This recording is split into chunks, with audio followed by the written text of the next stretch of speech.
ర్యాలీకి పోయినన్నా ఒక నాయకుడు బ్రహ్మాండంగా స్పీచ్ ఇస్తున్నాడు, జోష్ వస్తున్నది. ఆ నాయకుడు మాట్లాడి ఒకటిసారి ఇక్కడ నుండి ఇట్లసారి కన్ను బయటకు వచ్చిందన్న. ఆశ్చర్యపోయినాం. ఏందని చూస్తే నన్ను పిఎఫ్ఐ గుండాలు నా కన్నును పీకేసారు. నాకు పెట్టుడు కాను, నన్ను చేతులు రెండు కట్టేసి ఈ పిఎఫ్ఐ మైనార్టీ ముస్లిం గుండాలు ఇలా నా కన్నును పీకేస్తే పెట్టుడు కన్నుతో నేను ధర్మం కోసం, సమాజం కోసం, నేను నమ్మిన సిద్ధాంతం కోసం పనిచేస్తున్నా తప్ప నేను పారిపోలేదని చెప్పిన వ్యక్తి ఆ కార్యకర్త అన్న.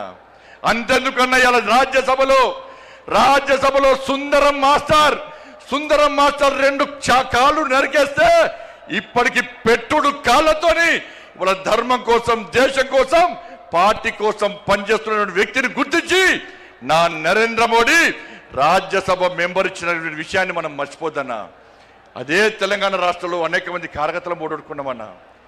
ఎదురుస్తున్నా వాళ్ళ ఆత్మలన్నీ పైనుంచి మేము బలిదానం అయిపోయినాం, మీకు బలిదానం చేసే అదృష్ట అవకాశం మీకు లేదు. మా కోసం పనిచేయండి, మా లక్ష్యాన్ని నెరవేర్చండి, మా బలిదానాన్ని గుర్తించండి, తెలంగాణ రాష్ట్రంలో భారతీయ జనతా పార్టీని అధికారంలోకి తీసుకురండి అని చెప్పి ఆ పైన ఉన్నటువంటి అమర వీరులు మనకు కోరుతున్నా. ఒక్కసారి గుర్తుంచుకోండి. చిన్న అభిప్రాయ భేదాలు ఉంటాయన్న, వాటిని పక్కకు పెట్టాలి. మన ఒక ఫ్యామిలీ, ఒక కుటుంబం, ఇంత పెద్ద మా సైన్యం ఉంది, ఇంత పెద్ద మా కుటుంబం ఉందని భావించే ఈ వేదిక మీద నాయకులం అందరం కూడా కలిసి కట్టుగా ఈ తెలంగాణ రాష్ట్రంలో మోడీ రాజ్యం కోసం, రామ రాజ్యం కోసం ఇలా పరితపించి 24 గంటలు కష్టపడి పనిచేస్తున్నామన్నా. ఒక్కసారి ఆలోచించండి. ఈ తెలంగాణ రాష్ట్రంలో నిధులు ఇచ్చేది మనం, ఇలా అభివృద్ధి చేస్తున్నది మనం. ఇవాళ రైతులు రోడ్ల మీద చూస్తే కొనుగోలు ఇప్పటికీ ప్రారంభించకపోవడం వలన ఇప్పటికే కొనుగోలు పూర్తి కావాలి. వర్షాలు పడి, వడగల వానలు పడి వాళ్ళ రైతులు రోడ్ల మీద పడిగాపులు కాస్తే ఇంతవరకు కొనుగోలు ప్రారంభించకుండా రైతులను హరిగోస పెడుతున్న ప్రభుత్వం కాంగ్రెస్ పార్టీ ప్రభుత్వం. ఇలా పైసలు ఇచ్చింది మనం, కొనుగోలుకు డబ్బులు ఖర్చు పెట్టేది మనం, నిధులు ఇచ్చేది మనం, మధ్యవర్తిత్వం వహించి కొనుగోలు ప్రారంభించకుండా రైతులను నడ్డి విస్తున్న ప్రభుత్వం ఇలా కాంగ్రెస్ పార్టీ ప్రభుత్వం.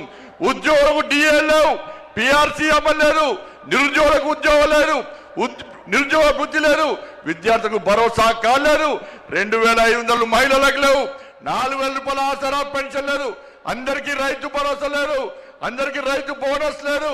మరి ఏమీ లేకుండా ఇలా 6 గ్యారెంటీలు పక్క పెట్టి కేవలం ఢిల్లీకి పైసలు పంపడే లక్ష్యంగా ఇలా రేవంత్ రెడ్డి ప్రభుత్వం పనిచేస్తున్న విషయాన్ని ఒక్కసారి గుర్తు చేసుకోవాల్సిన అవసరం ఉంది. ఇలా ఇచ్చేది మనమన్నా. ఒక్కసారి నాతో పాటు చెప్పండి అన్నా. ప్రధానమంత్రి గరీబ్ కళ్యాణ్ అన్న యోజనకు బియ్యానికి పైసలు ఇచ్చేది ఎవరన్నా? ఇవాళ బియ్యానికి పైసలు ఇచ్చేది నరేంద్ర మోడీ ప్రభుత్వం అన్నా. స్వచ్ఛ భారత్ మిషన్ పైసలు ఇచ్చేది ఎవరన్నా? జాతీయ రహదారులో పైసలు ఇచ్చేది ఎవరన్నా? రైల్వే నిధులు ఇచ్చేది ఎవరన్నా? శ్మశాన వాటికలకు పైసలు ఇచ్చేది ఎవరన్నా? కొనుగోలుకు పైసలు ఇచ్చేది ఎవరన్నా?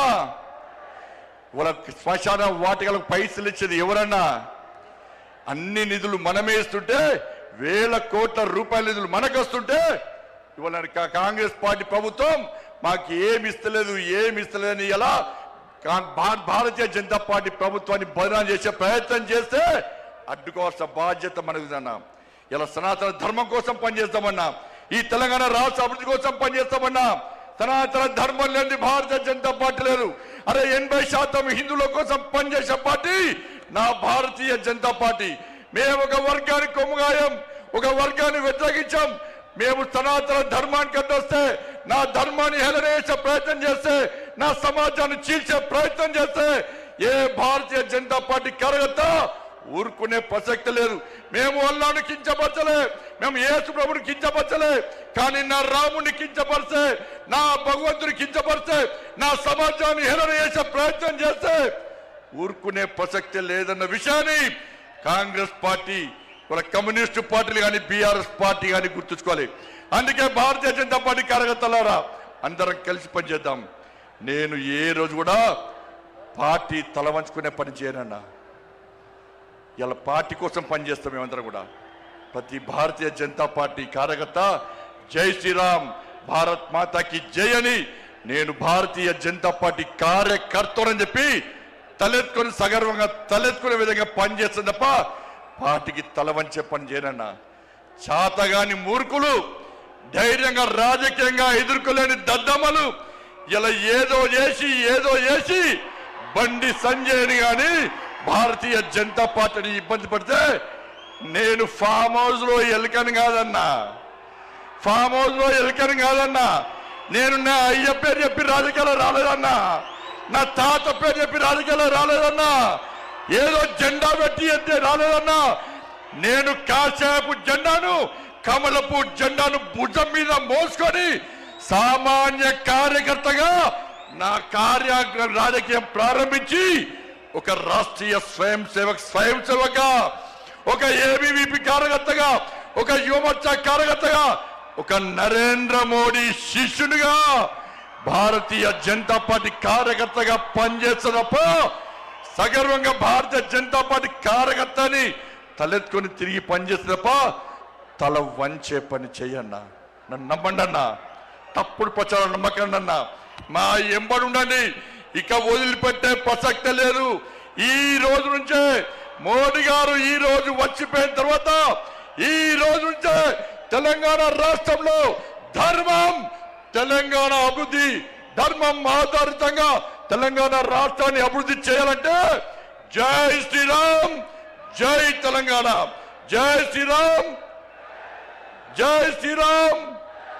ధన్యవాదాలు. జై శ్రీరామ్, జై తెలంగాణ. भारत माता के, भारत माता के।